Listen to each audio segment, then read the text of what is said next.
à toutes et tous et bienvenue dans ce webinaire. J'espère que tout le monde m'entend bien. Donc, on va démarrer ce webinaire pour 1 heure aujourd'hui, jusqu'à 14h30. Voilà, Hugo, si tu peux passer la prochaine slide. Voilà, l'objectif du webinaire cet après-midi, c'est de parler des cultures intermédiaires à vocation énergétique en méthanisation. Voilà, ce webinaire, il vous est proposé par l'association Elle, dans le cadre notamment du Club Biogaz. Alors, pour ceux qui ne nous connaîtraient pas, l'association Elle, nous sommes une agence locale de l'énergie. On a un petit peu plus de 25 ans, vu qu'on a été créé en 95 par l'ADEME de Bretagne et la Fédération régionale des climats du Grand Ouest pour travailler sur les questions de valorisation de la biomasse avec, dès le démarrage, des questions d'économie de carburant, des questions de bois énergie, de valorisation du bois de bocage, plus largement des biocombustibles, des taillis à courte rotation. Et puis, dès les années 2000-2005, sur la méthanisation. Et enfin, aujourd'hui, les questions de planification énergétique dans les territoires. Nous avons travaillé la méthanisation en proposant à l'ADEME de Bretagne et des Pays de la Loire un dispositif d'animation qui s'appelle le plan biogaz et qui est soutenu dans les deux régions par l'ADEME et le Conseil régional depuis 2007 pour accompagner et soutenir le développement de la filière. On est relais, centre de ressources, donc pour diffuser et informer sur les évolutions, la technique, les impacts de la méthanisation, s'assurer de la qualité des projets, notamment dans le cadre des appels à projets. Et dans ce cadre-là, nous avons le rôle d'expertiser les demandes de subventions. C'est aussi dans ce cadre-là que l'on vous propose ce cycle de webinaires. Donc, c'est un cycle de 4 webinaires qui a démarré avec un premier webinaire en partenariat avec COP Meta 44 et puis un précédent webinaire que l'on avait fait l'année dernière avec Cap Meta 49, donc les collectifs d'acteurs départementaux sur la méthanisation, dont l'objectif était de bien comprendre les bases de la méthanisation, les enjeux du développement dans nos territoires, et puis le rôle et le positionnement que peuvent avoir les collectivités dans les projets de méthanisation. Ces webinaires, ils sont à revoir, ils sont enregistrés en replay. Je vous mets ici le premier lien pour ceux qui n'auraient pas pu assister. Là, c'est le lien du webinaire réalisé en partenariat avec Anjou Ingénierie Territoriale et Cap Meta 49. Puis on vous mettra par la suite le lien pour le webinaire réalisé avec COP Meta 44. Ce cycle de webinaire, il a vocation à diffuser et surtout vulgariser les connaissances actuelles sur des sujets qui sont importants dans le développement de la méthanisation, dont le premier est aujourd'hui, notamment sur les cultures intermédiaires à vocation énergétique, dont on va vous parler aujourd'hui. On aura un prochain sujet qui sera le retour au sol des digestats, voilà, avec à chaque fois l'intervenant de chercheurs et de spécialistes du sujet. Et puis, un dernier pour cette année sur le bilan gaz à effet de serre de la méthanisation. Alors, quelques petites règles pour ce webinaire, avant de parler, d'introduire un petit peu le sujet. Vous avez en bas de votre écran, vous avez l'onglet discussion. C'est vraiment pour mettre des liens ou pour poser des questions d'ordre technique. Ensuite, l'onglet questions et réponses, Q et R, c'est vraiment cette touche-là qu'il va falloir appuyer, sur laquelle il va falloir appuyer pour poser vos questions. Les questions, elles nous seront arrivées, on les distribuera aux intervenants, soit à la fin de leur présentation, soit tout à la fin du webinaire. On a prévu un temps de questions-réponses. Et puis celles sur lesquelles on n'aurait pas le temps de répondre, on fera une réponse par écrit. Voilà pour les règles du webinaire. Pour introduire, on va aller assez rapidement dans le sujet des cultures intermédiaires à vocation énergétique, les CIV. La méthanisation, sans rentrer dans le détail, je rappelle juste que c'est un procédé naturel de transformation de la matière organique en biogaz et en digestat. Naturel, mais que l'on cherche à optimiser pour produire de l'énergie notamment, à partir d'intrants qui peuvent être soit des déchets, des déjections animales, des biodéchets, des boues de stations d'épuration par exemple, ou de biomasse végétale que l'on va produire dans un but de production énergétique. Et c'est de ça qu'on va parler aujourd'hui avec la production de cultures intermédiaires à vocation énergétique. Je laisse la parole à nos spécialistes et notamment à Hugo. Bonjour à toutes et à tous, Hugo Kay, je travaille également à l'association Elle. Je suis basé comme Adeline à l'antenne de Nantes pour les Pays de la Loire. Donc ensemble, je vous propose qu'on voit un petit peu qu'est-ce que c'est une culture intermédiaire à vocation énergétique. Donc tout d'abord, peut-être pour commencer, je vous propose de répondre à cette petite question qui vous est affichée. C'est pour vous connaître un petit peu mieux, pour savoir voilà quel est votre niveau de connaissance sur le sujet des cives. Voilà, je vous laisse quelques secondes pour répondre. Allez, encore quelques secondes. Je vais mettre fin au sondage. Hop, partager les résultats. Je vois que certains d'entre vous débutent sur le sujet des cives, d'autres ont déjà un niveau de connaissance un peu plus confirmé. Donc voilà, je vous propose qu'on reprenne les bases ensemble. Merci d'avoir répondu et puis on, on poursuit. Donc, une cive, qu'est-ce que c'est? Déjà, une cive, c'est une culture intermédiaire. Donc, par culture intermédiaire, qu'est-ce qu'on entend? Au sein d'une même parcelle agricole cultivée, il va y avoir au fil des années une succession de cultures qu'on appelle principales. Ces cultures, elles vont avoir un débouché qui leur sont propres, principalement alimentaires, soit directement pour l'alimentation humaine, soit indirectement pour l'alimentation du bétail dont on se nourrit de sa viande et de ses produits, le lait, les œufs, etc. Et cette succession de cultures, dans le temps, elle s'appelle une rotation culturelle. Dans l'exemple qui vous est proposé ici, la rotation se compose de deux cultures principales, le maïs et le blé, qui se succèdent, donc ici tous les 2 ans, maïs-blé, maïs-blé, maïs-blé, etc. Sauf exception, on peut considérer qu'il y a une récolte de culture principale par année civile. Et chacune de ces cultures va avoir un cycle de développement qui lui est propre, mais qui ne correspond pas à un taux d'occupation à 100% de la parcelle. Vous voyez ici, toujours dans l'exemple, le maïs, c'est le cas dans le grand quart ouest de la France, va être semé aux alentours du mois de mai, récolté au mois de octobre, le blé est semé dans la foulée et récolté au mois de juillet de l'année suivante. Et donc, entre le mois de juillet de l'année 2 et le mois de mai de l'année 1 bis, il y a un laps de temps sans culture. Ce laps de temps sans culture étant donc appelé la période d'interculture, sur laquelle il est possible d'implanter une culture dite intermédiaire. Il est important de noter que en Bretagne comme au Pays de la Loire, il y a une obligation réglementaire de couvrir ces sols au cours de la période d'interculture, c'est-à-dire d'implanter un couvert, et cela pour une raison environnementale. Effectivement, on a sur un sol nu, c'est-à-dire sur un sol sans culture, on a potentiellement des éléments minéraux qui ne sont pas mobilisés pour la croissance d'une culture. Donc ces éléments minéraux, ils sont entre guillemets un peu libres dans l'environnement, et s'ils sont libres, ils peuvent fuiter vers le milieu naturel et donc créer des risques de pollution. L'élément minéral principal qui présente ce risque-là, c'est l'azote, qui est sous forme de nitrate, raison pour laquelle on implante une culture intermédiaire pour piéger ces nitrates, qu'on appelle du coup par l'acronyme CIPAN, culture intermédiaire piège et nitrate, et c'est le vocabulaire généralement qu'on utilise pour parler de culture intermédiaire. Voilà pour cette notion de culture intermédiaire. Maintenant, à vocation énergétique, de quoi parle-t-on?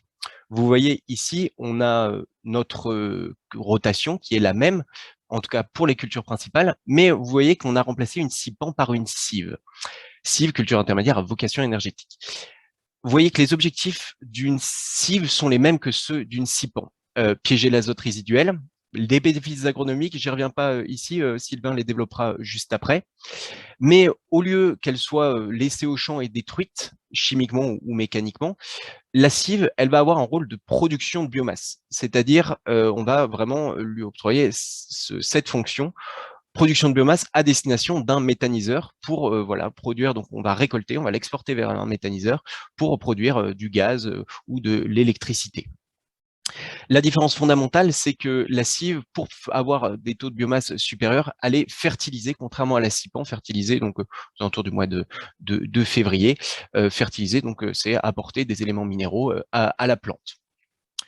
Voilà pour cette définition de culture intermédiaire à vocation énergétique. À noter qu'il en existe deux grands types, des cives d'hiver et des cives d'été.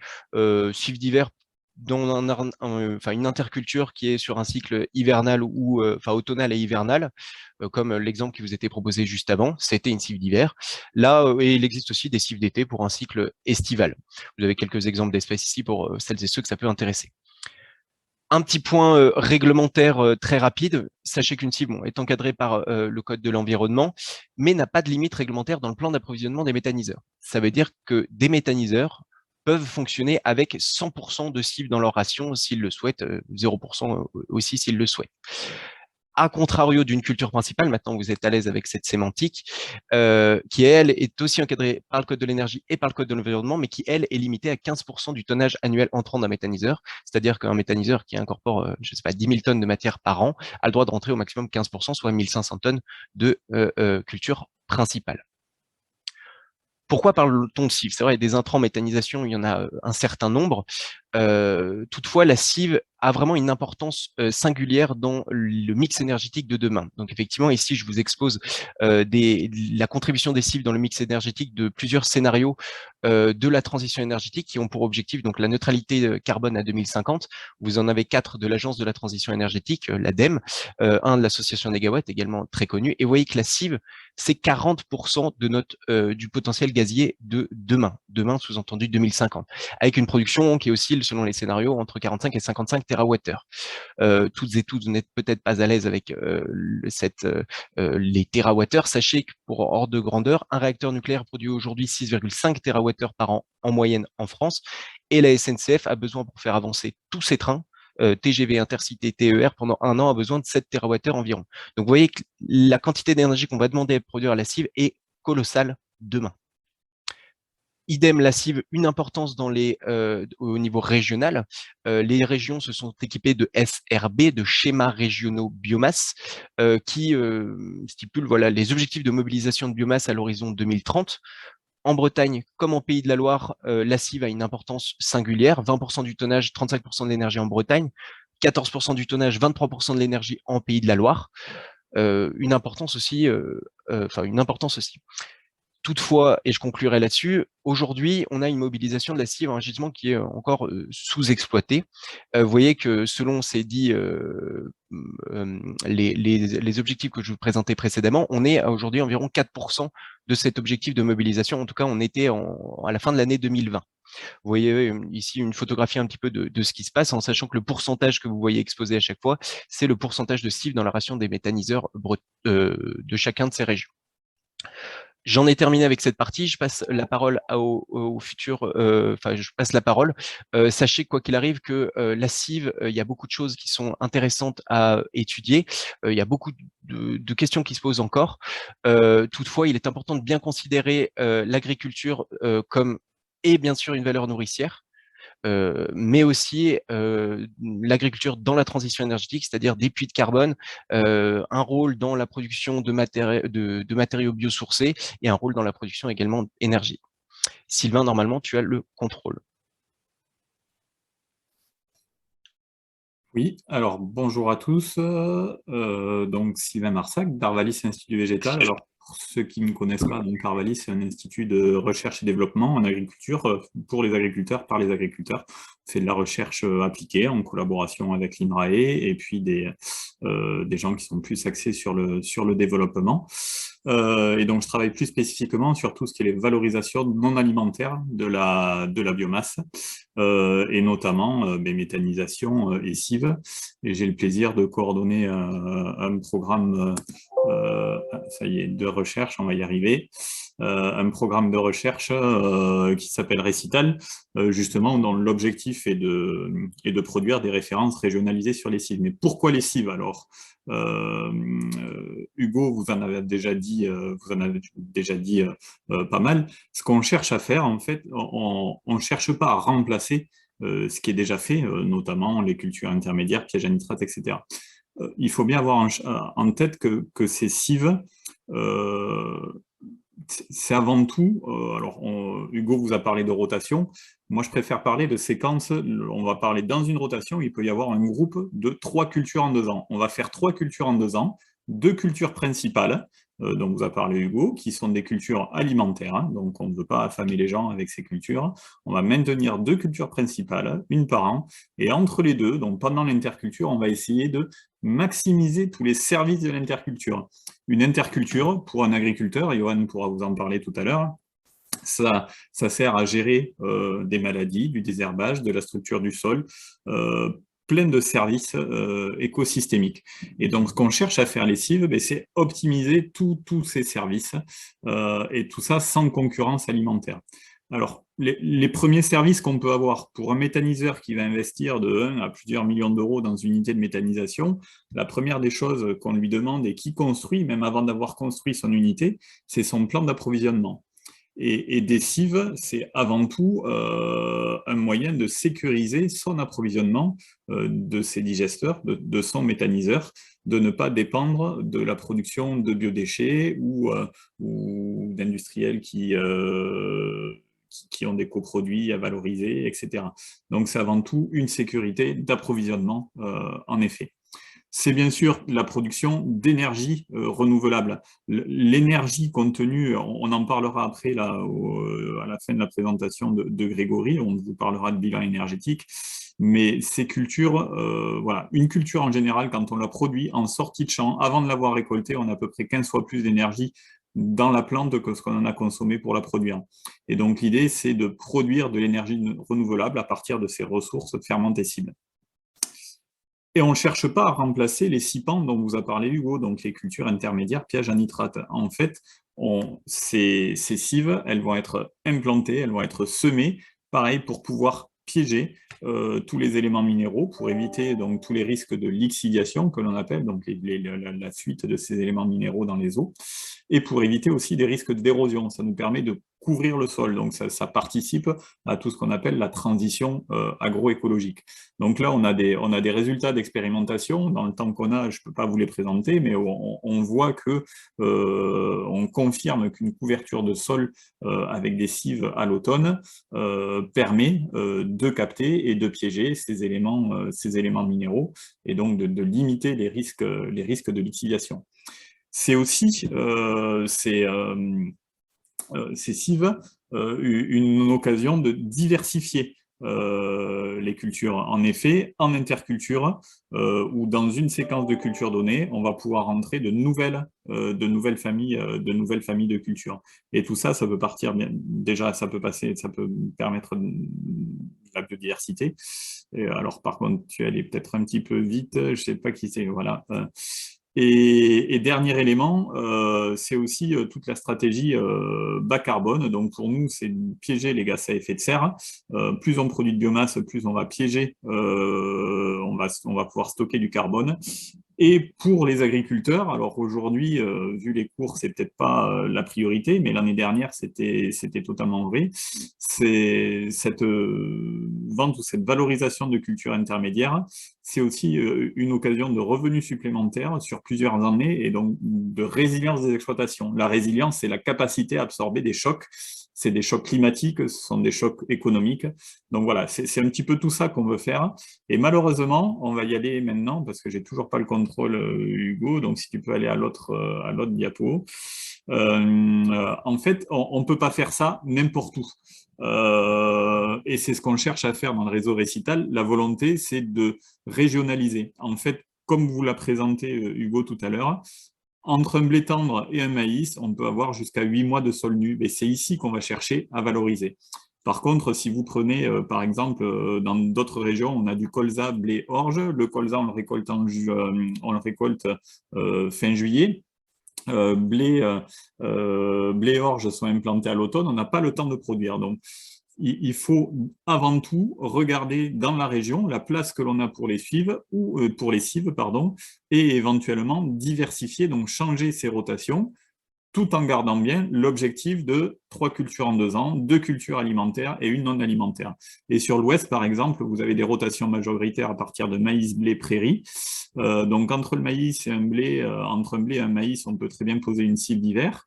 Et on peut aussi avoir des cives d'été après des récoltes d'orge qui ont déjà débuté dans certaines régions. Peut-être chez vous, je sais qu'au sud Pays de la Loire, ça a débuté. Donc, en fonction des opportunités climatiques, il y a des cives d'été qui vont pouvoir être semées avant des maïs l'année prochaine ou pourquoi pas d'autres cultures intermédiaires d'hiver. Et donc, d'une zone à une autre et d'un agriculteur à une autre, on ne peut pas faire les mêmes cives. La clé d'entrée, c'est la place dans la succession. Et à partir de tout ça, on va passer à la suivante. Toutes nos expérimentations, Ouais. Ah, ça y est. Toutes nos expérimentations montrent qu'on a quand même un potentiel confirmé, mais qu'il faut avoir des recommandations, bien sûr. Vous voyez ici, on vous présentera le réseau expérimental tout à l'heure, mais on peut déterminer, c'est essentiellement à partir de température, donc de somme de température, mais aussi de pluviométrie, qu'on peut dessiner un petit peu cette carte de potentiel. Et on voit que sur toute la zone ouest de la France et sud, donc là où on a des températures assez douces, etc., on a quand même un potentiel de production pour des semis, comme on le recommande au 26 septembre et récoltés fin avril, début mai. On peut avoir des potentiels de production de 7 à 8 tonnes de matière sèche par hectare, ce qui fait des ressources en méthane derrière qui sont quand même très intéressantes et considérables. Et on peut le faire avec quoi? Avec plein d'espèces. Donc là, je vais cibler, ici, on est plutôt sur des cives d'hiver. Les cives d'été sont beaucoup plus risquées parce que beaucoup plus dépendantes de l'alimentation hydrique. Mais vous avez, par exemple, ici, on a pu comparer différentes espèces. Le seigle est très connu chez les méthaniseurs, on en parle beaucoup. Il a plein d'intérêts, il est très productif, mais il est plus sensible, notamment à de l'averse. Il peut être sensible à certaines maladies dans certaines successions. Donc, on essaie de classer un petit peu les intérêts, vous voyez, de toutes les espèces. Et par exemple, je peux vous dire qu'à partir de ça, dans le nord-est de la France, le seigle garde tout son intérêt. Dans le sud, ici, ce sera plutôt l'avoine. Et chez vous, en Bretagne, ça peut être l'intérêt du triticale, du seigle aussi, pourquoi pas de l'orge. Il faut juste faire attention. Ces espèces-là, c'est une nouvelle céréale qu'on introduit dans des rotations céréalières et il faudra faire attention à long terme à des maladies qui sont déjà existantes comme du piétin et chaudage. Donc voilà, il y a toutes ces recommandations qui sont en train de se faire et les agriculteurs ont déjà des opportunités de produire de la biomasse. Et alors, dernier point avant de laisser la parole à Grégory, une des questions essentielles qui se posent, c'est cive et dynamique du carbone dans le sol. Donc ce qu'il faut voir, il y a plein d'études qui convergent. Je vais vous détailler un cas. Vous avez ici, alors c'est dans le sud-ouest, vous avez une rotation qui est blé, orge, maïs, dans lequel on va introduire une cipan. Dans lequel on va introduire ou une cive ou une cipan. Ici, on introduit en noir ni cive ni cipan. Vous voyez qu'on stocke un tout petit peu de carbone, c'est des rotations qui nous permettent de stocker. On regarde le carbone sur du long terme. En fait, le carbone, il faut le regarder au moins sur 40 à 50 ans. C'est jusqu'à là qu'on se stabilise. Et en fait, quand on va faire une cive ici, donc en bleu, on voit qu'on va stocker déjà un petit peu plus. Et pourtant, cette cive, comme elle peut nous décaler le cycle des cultures suivantes, on peut perdre un tout petit peu en rendement sur la culture suivante. Donc, on l'inclut tout ça. Et ça, c'est sans ramener de digestat. Si je ramène le digestat issu de ma méthanisation, c'est la courbe violette. Vous voyez que c'est ici, on ramène du carbone stable qui va nous permettre de stocker beaucoup plus de carbone dans les sols. Et donc ça se retrouve partout. Et il y a des gens qui vont nous dire, oui, mais les cipans, est-ce qu'il ne vaudrait mieux pas restituer les cultures intermédiaires directement au sol? C'est le cas que vous avez en orange et en jaune. Donc oui, c'est ce que vous avez à biomasse équivalente. Donc si, en effet, une cipan produisait 7 à 8 tonnes de matière sèche par hectare, il vaudrait mieux la laisser au sol. Mais une cipan, de la façon dont elle est conduite et implantée, pas fertilisée, elle va produire au mieux 2,5 tonnes de matière sèche. Donc c'est le cas que vous avez ici. Donc on voit que c'est l'équivalent presque de la méthanisation sans apport de digestat. Donc vis-à-vis de la quantité de carbone du sol, toutes les études sont plutôt convergentes, qu'il y a plutôt un intérêt de la méthanisation. Attention, si on ramène bien le digestat. Donc c'est tout l'intérêt d'avoir une bonne logistique du retour du digestat. Il ne faut pas exporter sur certaines parcelles et ramener le digestat sur d'autres. Et il y a plein d'autres questions de recherche qui sont en cours, notamment sur l'activité biologique des sols, etc. Et il y a une étude de l'INRAE qui va bientôt sortir et confirmer tout ça dans plein de territoires français. Donc voilà, les cives, plein de services agronomiques, écosystémiques, soyez rassurés d'un point de vue carbone organique. Et les premières recommandations arrivent et vous allez voir un petit peu maintenant avec Grégory d'autres aspects plus environnementaux. Alors effectivement, Avant que Grégory Vrignot puisse nous exposer la suite, il y a eu 2 petites questions qui sont en rapport avec ce que tu viens d'être dit, Sylvain. Il y avait une question justement assez légitime sur la crainte de manque de retour au sol si la cive prend la place de la CIPAN. Donc, c'est ce que tu viens d'expliquer, qu'il y avait avec cette cive, finalement, avec la production de biomasse supplémentaire du carbone qui retournait au sol. Et puis, il y a une petite question qui est également en rapport sur comment, finalement, on calcule ce stock de carbone qui rentre dans les sols. Ok, alors comment on calcule ce stock de carbone? Pour regarder du carbone dans les sols, à moins de 10 ans, on ne peut rien voir. Donc on fait des expérimentations à long terme et ces expérimentations, elles ont permis de construire des modèles. Et il y a un modèle qui fait référence, c'est le modèle AMG qui a été construit par l'INRA et aujourd'hui c'est un modèle coproduit INRA, Arvalis, le LDAR, donc un laboratoire et Agrotransfert. Et il est plutôt robuste ce modèle, il est bien calé là-dessus et on regarde tout par modélisation. Et on peut modéliser justement en reproduisant les successions et le climat que l'on connaît sur les 15 dernières années, on ne prend pas pour prendre, enfin, on prend le plus récent pour pas prendre le changement climatique, pour prendre en compte le changement climatique. C'est ce qui nous permet de faire ces simulations. Voilà. Et la dernière qu'il y a, on la garde pour tout à l'heure. Voilà, il y a une question sur les fertilisants, mais je crois que Grégory va en parler. Voilà. Bonjour à tous, Grégory Vrignot. Je fais du conseil sur la partie agronomie et méthanisation au sein de ma structure qui s'appelle ACE Méthanisation, en accompagnement de projets, porteurs de projets, installations en fonctionnement, notamment en Pays de la Loire et Bretagne. Donc les conditions de durabilité des cives, bon, c'est un vaste sujet. Je vous propose de l'aborder à travers voilà, une diapo un petit peu simple, c'est que comme beaucoup de choses, on essaie de prendre en compte pas mal de choses quand on se fait une réflexion, une action qu'on veut faire sur notre exploitation agricole. La question des cives, c'est tout ça. On sait qu'on a des enjeux sociétaux, l'économie, l'environnement et l'agronomie, que j'ai mis dans la même bulle, parce que agronomie et environnement, souvent, ça va de pair. Donc, je vais illustrer comme quelques exemples parmi ces 3 ronds. Et ces 3 ronds impactent finalement tout ce en quoi l'agriculteur a besoin, d'eau, d'un fonctionnement du sol, de l'air. Toute pratique a un impact là-dessus, des pratiques agricoles plus ou moins importantes sur l'eau, sur le sol et l'air. Et ce qu'on retrouve quand même, c'est qu'au niveau de l'agriculture peut être parfois problématique sur ces 3 sujets, mais peuvent aussi avoir une réponse sur ces sujets, par rapport au sol et la matière organique, par rapport à la qualité de l'air et l'ammoniac.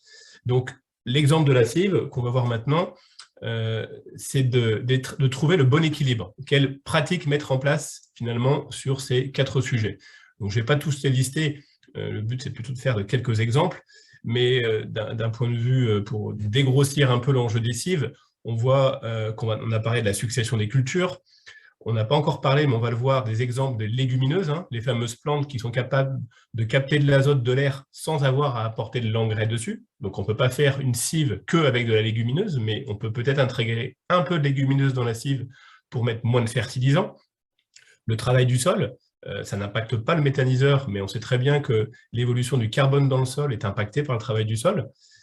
Au niveau économique, on entend parfois en disant bah oui, la méthanisation, finalement, c'est pour vraiment un débouché économique, c'est vrai, mais il y a quand même une notion de prix garanti à travers cette énergie et qui est absence des marchés mondiaux. Donc, autant la céréale en ce moment, elle est chère, certes, l'engrais aussi d'ailleurs, mais il y a des fluctuations très importantes. Le fait d'avoir un prix garanti, c'est comme disait Sylvain tout à l'heure, cette notion de résilience, on sait déjà qu'on a quand même une partie du chiffre d'affaires qui est garantie sur une partie de l'activité de l'exploitation agricole.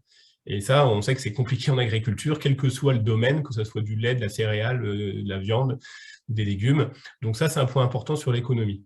L'environnement, l'intégration des cives par rapport à l'environnement, c'est la réflexion sur les produits de traitement, la couverture de sol qui est importante. Alors en Bretagne, Pays de la Loire, il y a les obligations réglementaires, mais il faut savoir que dans certaines zones, ce n'est pas obligatoire, donc ça va quand même dans le bon sens. L'usage de l'eau, on pourra en parler tout à l'heure, hein, les cives d'hiver dans nos régions ne sont pas irriguées, mais la partie cive d'été, pour faire lever, parfois, on peut voir cette pratique. Donc le volume d'eau, surtout dans le contexte de nos jours, est vraiment très important. Et indirectement, ensuite, tous les enjeux sociétaux, c'est l'usage de ce qu'on appelle des intrants, tout ce qu'on met sur les cultures, que ce soit produits de traitement, engrais. le bilan de carbone de cette activité-là. On peut aussi parler des ZNT, les zones non-traitement, ou zones parfois de bord de captage, où on cherche à limiter l'activité agricole, notamment par l'usage des engrais ou produits de traitement.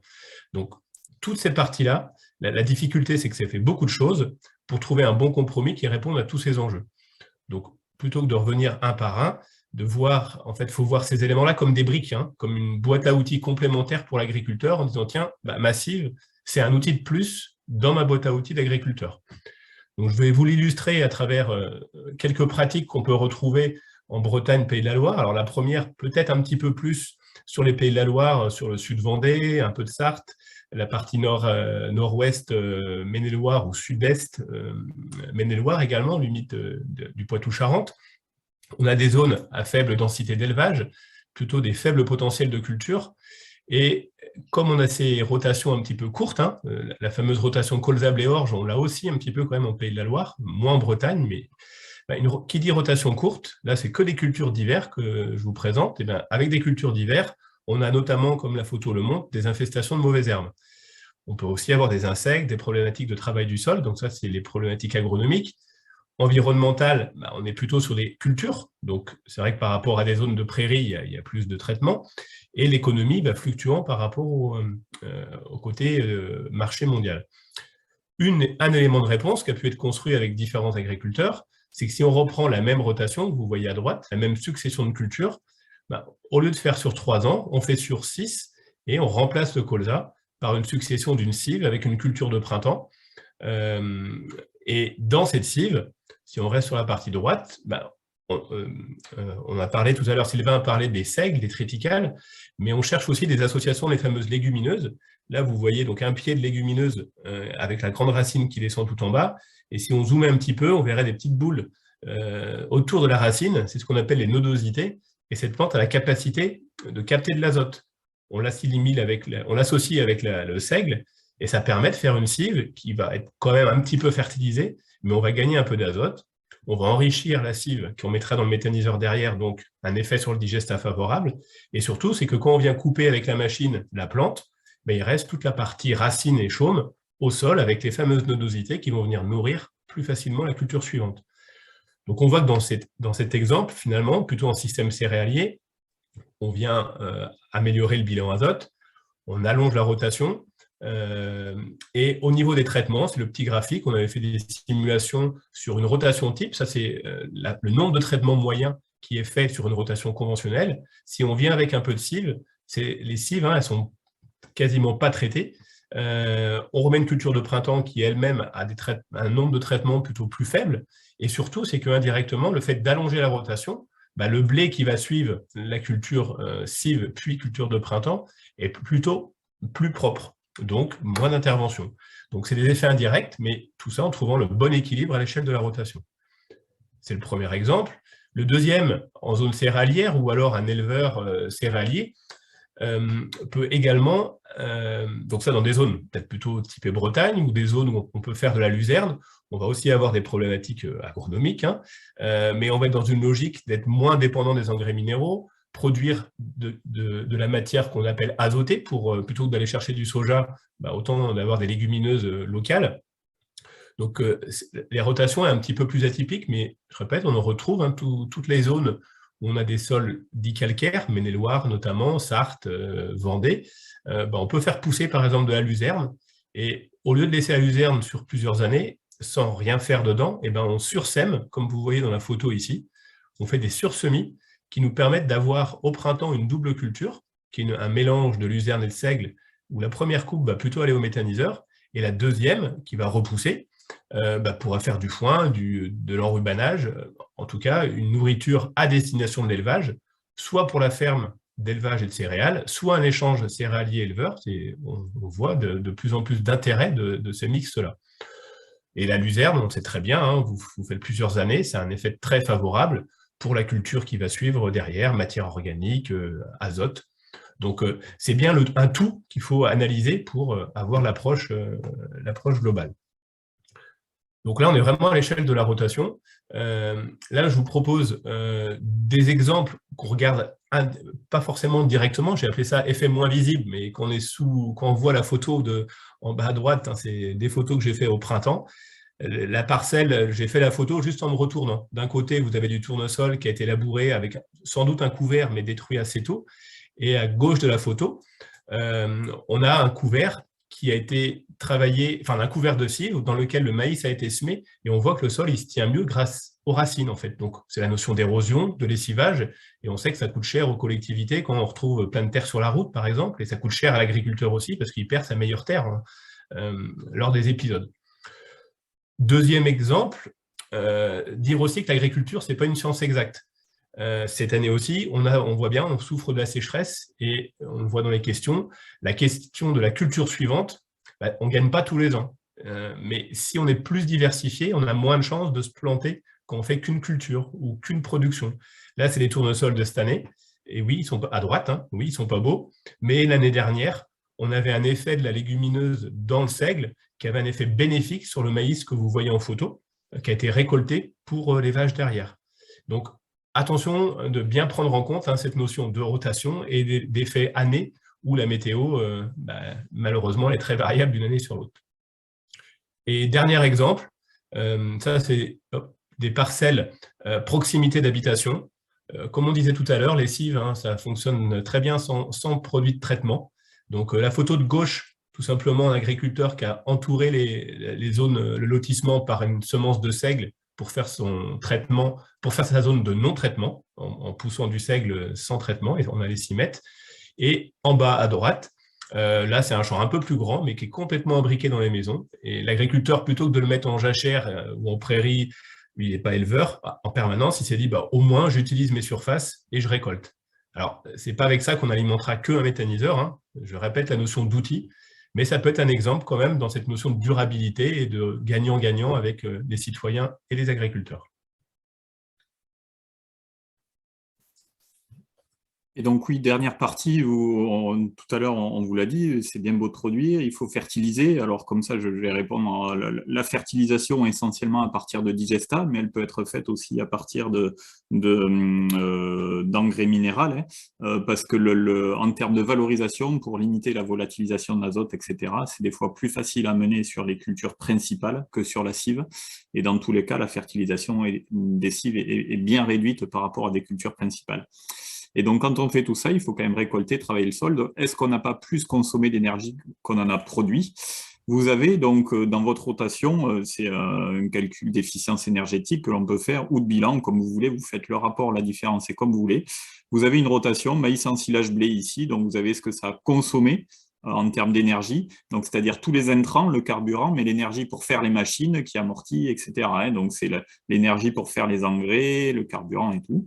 Et vous avez le contenu énergétique. Ça, c'est fait à partir d'analyse, c'est les pouvoirs calorifiques que l'on appelle. Donc, le contenu des deux cultures, à la fois du maïs ensilage et de blé. Et quand on fait là-dedans une cive, donc quand on fait blé, cive, maïs ensilage, et qu'on récolte 8 tonnes de matière sèche de cive, on voit, alors ça se voit très peu, c'est un problème d'échelle, mais bon, si on veut comparer les deux, on ne peut pas le mettre autrement. En fait, on consomme un tout petit peu plus d'énergie, par contre, on en produit beaucoup plus. Donc, l'efficience, elle est améliorée. Et quand on regarde ça, en fait, on regarde donc on fait la différence sur la gauche, dans notre rotation témoin, on fait la différence sur la droite et on va avoir une énergie supplémentaire produite. Et cette énergie supplémentaire produite, vous l'avez ici, c'est pas tout à fait 15 000 kWh par hectare.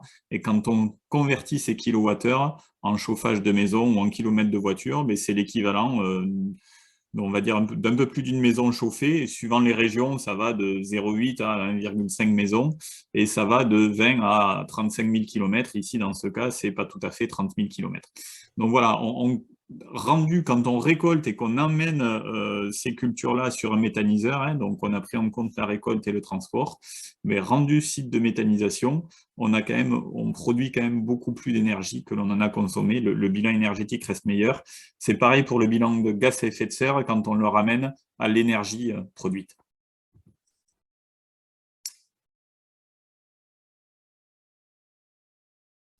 Et donc, on va laisser prendre la suite À Johan. Alors, Johan Vétu, effectivement, c'est à vous. C'est à mon tour. Bonjour à tout le monde. Donc, Johan Vétu, agriculteur en Loire-Atlantique, à côté de Châteaubriand, à 15 km de Châteaubriand, 30 km d'Ancenis, pour situer. Donc, exploitant agricole avec une production de lait, production laitière qui est une grosse partie de l'activité de l'exploitation. 170 vaches laitières et à peu près 2 millions de litres livrés par an. On fait aussi également un peu de canard de chair avec un petit canardier de 400 mètres carrés avec des canards qui sortent sur un parc d'1 hectare quand c'est possible, quand il n'y a pas la grippe aviaire.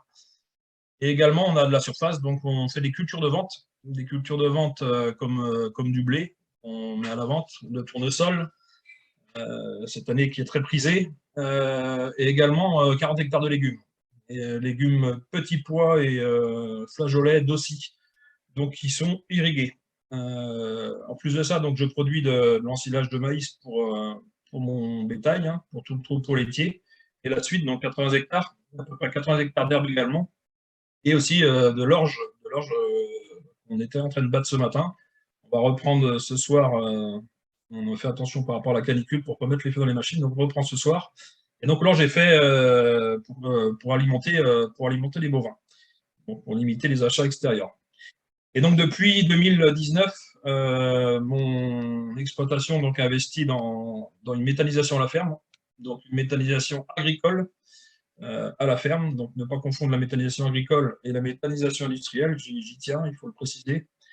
Donc les intrants dans ma ration, c'est que des intrants donc, végétales, à base végétale, contrairement à des méthanisations industrielles. Donc, je produis 250 kWh sur ma méthanisation. 250 kW pour situer, ça représente à peu près la consommation électrique de 400 foyers moyens français hors chauffage. Ça situe un petit peu la production. Donc voilà, après la ration du méthaniseur, donc, je suis tourné beaucoup sur les déjections animales. Donc comme vous le voyez sur le tableau, on est à 8800 tonnes donc, de déjections animales, tout ce qui est lisier, fumier, et également récupération de lisier de fumier de deux voisins, avec un retour des digestats au sol pour leur part. Donc avant, ils mettaient leur fumier et leur lisier sur leur champ, et aujourd'hui, donc ils l'amènent à la méthanisation, je le traite et je le rends en duracine avec du digestat liquide ou solide, qui leur permet d'économiser énormément d'engrais minéral, d'engrais chimiques. C'est du gagnant-gagnant. Vous voyez également que j'intègre à peu près 900 tonnes de cives, donc de cives d'été et d'hiver, et également 400 tonnes de maïs en silage, et 300 tonnes de déchets de céréales récupérés à deux négoces qui sont à côté de chez moi. Donc voilà pour la méthanisation. Donc moi, la méthanisation, pourquoi méthanisation sur l'exploitation?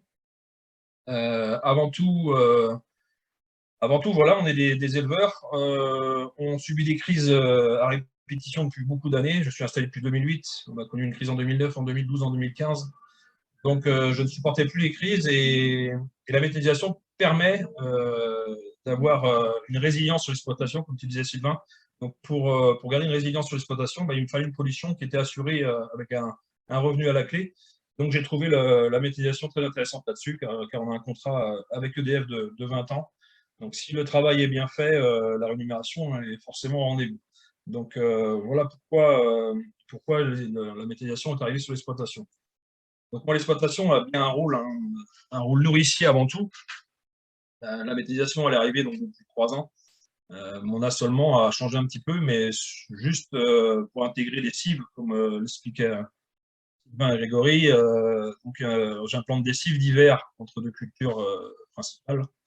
Et des cibles d'été également.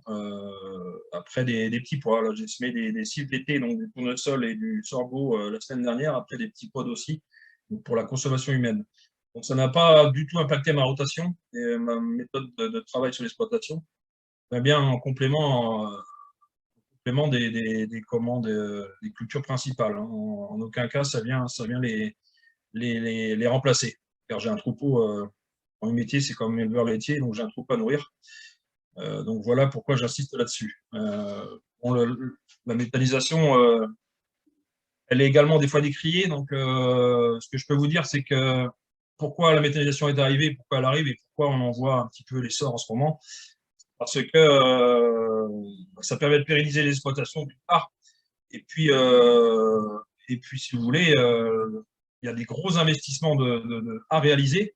Ça peut faire peur aux agriculteurs, mais on a un revenu qui est assuré. Le problème de l'agriculture aujourd'hui, c'est qu'il y a des revenus qui ne sont pas assurés d'une année à l'autre. On peut travailler de la même façon avec la même volonté et faire le même travail et ne pas avoir du tout le même revenu. Ça dépend de nos coopératives, de nos privés qui décident de payer un prix de lait prix ou un autre. Donc voilà pourquoi je pense qu'on se dirige vers les méthanisations, c'est parce qu'on a quelque chose de rémunérateur avec des contrats en face, quoi. Donc il ne faut pas l'oublier, si l'agriculture était rentable, je ne pense pas qu'on s'embêterait à investir des millions d'euros dans les méthanisations. C'était un petit point à part. Donc voilà, donc ça nous a permis ici également sur l'exploitation, on a embauché un mi-temps, donc qui est venu aider l'exploitation. Et donc notre mi-temps sur la méthanisation, donc ça crée de l'emploi, hein, bien forcément, et ça pérennise forcément l'exploitation, je me répète, mais ça pérennise l'exploitation. Et je reviens à l'exploitation avec 2 associés et 3 salariés. Donc moi, mon échec que je ne pourrais pas supporter, c'est de ne pas pouvoir payer mes salariés et nous rémunérer en tant qu'associés. Donc grâce à tout ça, on arrive à faire des revenus corrects pour que tout ça se passe bien. Voilà, alors quelles sont les limites? La limite, ça va être le sol, forcément. Il faut avoir des cultures. Il faut avoir des cultures pour nourrir les animaux, et il faut avoir des cultures pour nourrir le méthaniseur. Donc il faut bien faire la part des choses, hein. Pas tout mélanger, donc il faut bien faire la part des choses. Donc quand c'est bien réalisé avec un assolement correct et bien réfléchi, il n'y a pas de concurrence du tout. La méthanisation, moi, aujourd'hui, m'a permis d'économiser énormément d'engrais, d'achat d'engrais sur mon exploitation. On a divisé par 2 l'achat d'engrais chimiques, hein, d'engrais minéral, grâce au digesta, donc la fin du process de méthanisation, c'est digesta, donc du digesta solide et liquide que je vais mettre selon la culture que j'exploite après. Et ça m'a permis de diviser par 2 le coût d'azote sur l'exploitation. Donc c'est énorme, surtout dans l'actualité par rapport à l'Ukraine et la Russie. Donc voilà, sur les chantiers, on va dire sur les chantiers d'ensilage qui peuvent faire peur également. Donc les ensilages, donc c'est 2 fois par an, hein, c'est une fois au printemps, moi, et puis une fois à l'automne, au mois d'octobre. Donc au printemps pour le seigle et à l'automne pour les couverts d'été. En général, c'est une journée à une journée et demie pour les cycles d'été et les cycles d'hiver. Donc on va dire on est 3 jours, un petit peu plus sur les routes pour amener l'alimentation du méthaniseur. C'est 3 jours par an, hein. Il n'y a pas d'inquiétude par rapport à ça. Il amène le fumier, donc avant il l'amenait au champ, maintenant il l'amène sur la méthanisation, donc on va dire que c'est le meilleur résultat. Donc moi sur mon exploitation, donc elle est là depuis 3 ans, les riverains sont adaptés carrément à mon style de conduite d'exploitation avec ma méthanisation. J'ai jamais eu aucune remarque négative, au contraire. J'ouvre ma ferme moi, régulièrement pour leur expliquer les choses. Et donc, quand on explique les choses aux riverains et même aux politiques et aux mairies comme aux alentours, forcément que ça se passe bien parce que la méthanisation est une clé pour l'avenir de l'agriculture. Donc, voilà ce que je pouvais vous dire. Merci, Johan. Il y a une petite question assez directe sur le financement du méthaniseur.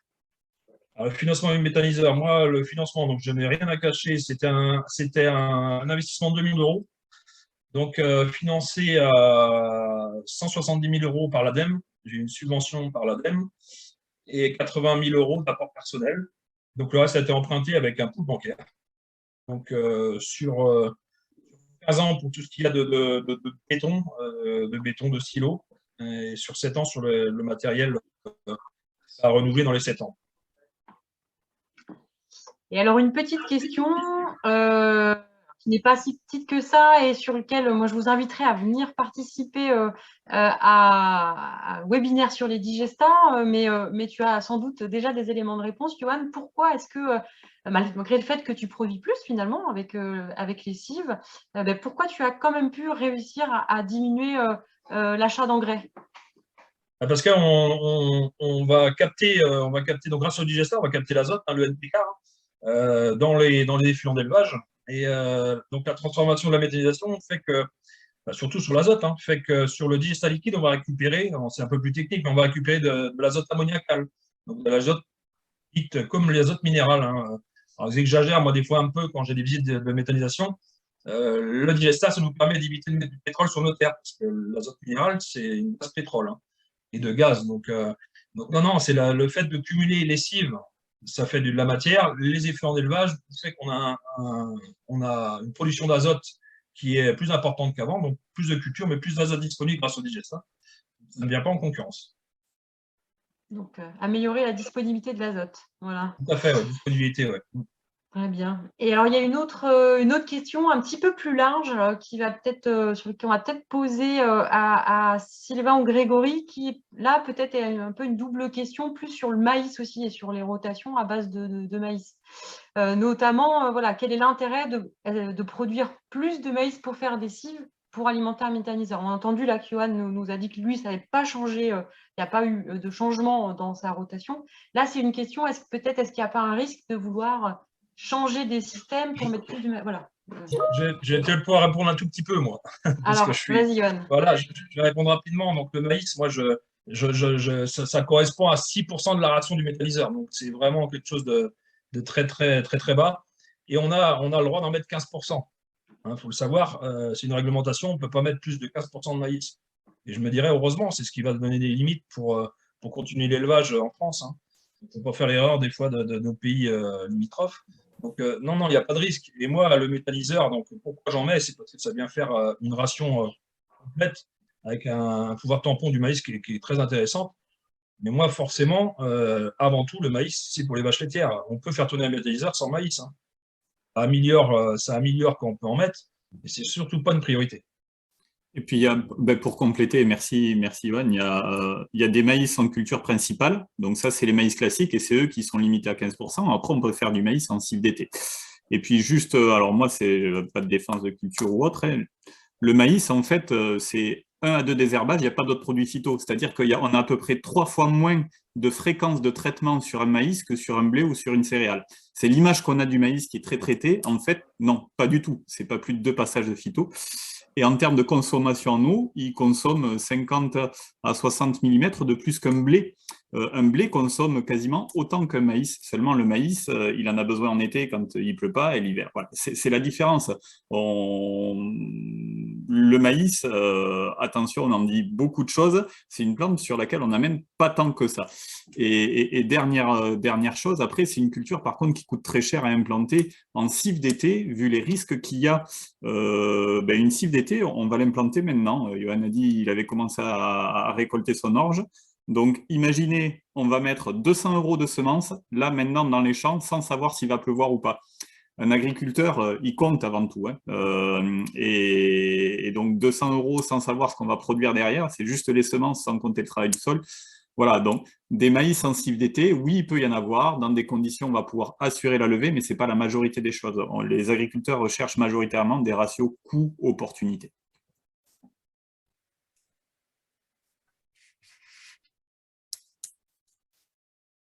Merci. Alors, on vous laissera lire les différents messages. On a a priori d'autres questions qui sont arrivées. Une question ça doit s'adresser un petit peu plus à Johan Vétu. Est-ce qu'il y a un suivi du carbone labile, du taux de carbone labile? Ou est-ce que plus généralement, vous faites des suivis sur vos parcelles? Quel type de suivi vous faites? Oui, tout à fait. Moi, je suis jeune, hein, donc ça fait que 3 ans. Hein. Je ne sais plus si c'est Grégory ou Sylvain qui parlait de ça. C'est rapport au bilan carbone, tout ça, c'est des années, hein, des années.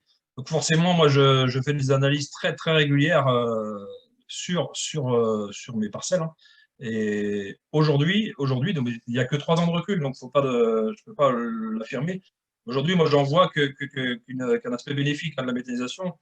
Bon, je fais des légumes plein champ, donc les légumes plein champ, maintenant, voilà, j'ai mon digestat qui est là.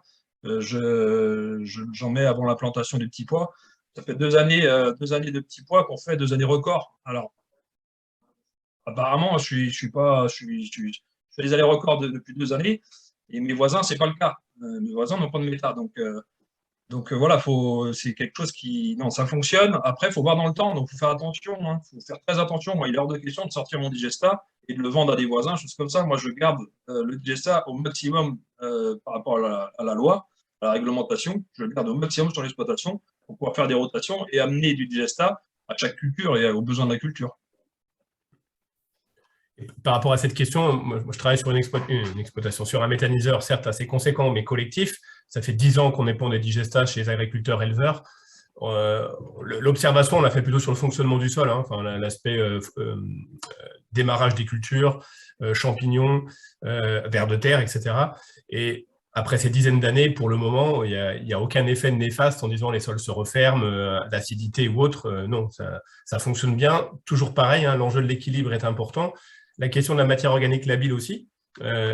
Nos cives, cette année, en plus de la légumineuse, on les associe avec des plantes qui vont geler dans l'hiver, en fait, pour restituer au sol, pour que dans un même semis, on arrive à avoir plusieurs objectifs. Donc, c'est quand même ça aussi l'avantage des cives, c'est que ça ouvre à plein de choses. Parce que quand vous faites un blé que vous emmenez à la coopérative, s'il y a de la légumineuse à travers, de la facélie ou autre, c'est compliqué. Le méthaniseur, même s'il a un petit peu d'autres choses, la majorité des choses, c'est pas trop grave. Donc, ça ouvre à une possibilité énorme. Et pour continuer, moi, je suis à Thouars, donc juste un tout petit peu en dessous du Maine-et-Loire, très sec comme je suis tout le monde dans tous les cas. En ce moment, on va plutôt semer des sorgho. Il y a le côté irrigation, mais des sorgho, ça coûte moins cher et ça se sème avec un semoir qui permet d'être plus proche à proche les graines. Donc, on ne désherbe pas, en fait. Donc, à la fois, il n'y a pas d'enjeu économique et en même temps, on ne prend pas un risque de désherber une plante et on choisit une plante qui a la capacité à se débrouiller toute seule. Donc, j'ajouterais aussi également, moi, par rapport à ça, ce que dit Grégory, donc je ne l'ai pas cité, mais mon exploitation est HVE depuis 2 ans. Donc, haute valeur environnementale, je ne sais pas si on a entendu parler, mais donc c'est une certification d'État. Donc, j'ai des règles à respecter. Je suis audité tous les 18 mois. Et donc, la méthanisation est venue me donner des points par rapport à l'HVE. Donc, forcément, l'HVE, il est tourné sur l'irrigation, il est tourné sur les engrais, les phytos et la biodiversité. Et donc, la méthanisation apporte du plus par rapport à cette certification. Il y a une petite question avant de pouvoir passer un petit peu à la synthèse de ce webinaire. 2 questions qui s'adressent toujours à Johan. Une première très, très directe sur est-ce que vous pensez utiliser le biogaz directement sur l'installation et pourquoi non au final? Et puis, tu as déjà dit quelques mots, mais l'acceptabilité du projet par rapport aux voisins, comment ça s'est passé? D'accord. Donc, dans le biogaz, moi, donc, je suis en cogénération. Donc, moi, je produis du biogaz comme l'injection, mais le biogaz fait tourner un moteur. C'est comme une génératrice et je produis l'électricité pour injecter.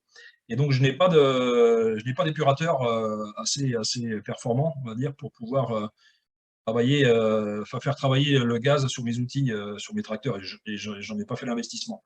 Ça commence, ça, dans quelques régions, ça commence. Pourquoi pas? On va laisser les copains travailler sur le sujet. Et si demain on peut être autonome sur l'énergie pour faire tourner nos tracteurs, forcément je vais m'y tourner, quoi. Pour la première question. Remplacer le pétrole par du biogaz pour pouvoir faire tourner les tracteurs. Complètement, ça fait comme l'azote. Donc on devient beaucoup plus autonome. Et c'est ce que je recherche aujourd'hui pour ne pas dépendre de choses extérieures, comme aujourd'hui l'engrais et le pétrole qui nous impacte énormément sur nos coûts de production. La deuxième question par rapport à l'acceptabilité, donc ce que j'ai fait, moi, donc en 2019, j'ai démarré en juin 2019, en octobre 2019, donc j'ai fait une porte ouverte sur l'exploitation. On a eu 300 professionnels le vendredi, 300 particuliers le samedi.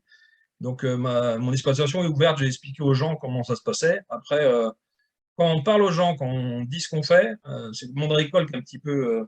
ça, c'est pas une de nos qualités, on n'est pas assez... c'est pas là, moi, j'ai cette qualité-là de pouvoir ouvrir ma ferme, mais il y a beaucoup d'agriculteurs qui n'ont pas la compétence et qui ont peur de ça. Moi, je l'ouvre et à chaque coup, je vois des écoles, je vois des politiques, à chaque coup, ils repartent avec le sourire en disant on a compris et tu vas dans le bon sens, quoi. Donc ça rassure. Et question voisinage, j'ai jamais eu de... Il y a des petits jardiniers locaux qui viennent chercher du digesta pour mettre dans le jardin, quoi. C'est avec plaisir que je leur mets une petite boîte de digesta. Voilà, voilà. Merci. Hugo, je pense que ça va être à toi de faire la petite synthèse. Ouais, je vais essayer de faire une synthèse, effectivement. Bon, on est un petit peu en retard pour vous lâcher à l'heure. Je vais pas revenir sur tous les points. De toute façon, le webinaire est enregistré, vous sera diffusé. Pareil pour le support. Je vous ai mis les différents éléments. Je conclurai en disant que la CIV présente une vraie opportunité de diversification, mais enfin dans on va dire le mix énergétique de demain. Il y a un besoin de formation de la part des agriculteurs, des exploitants, parce que c'est une nouvelle culture qu'on va intégrer dans l'exploitation et qui présente ses avantages et aussi ses inconvénients qu'il est important d'appréhender.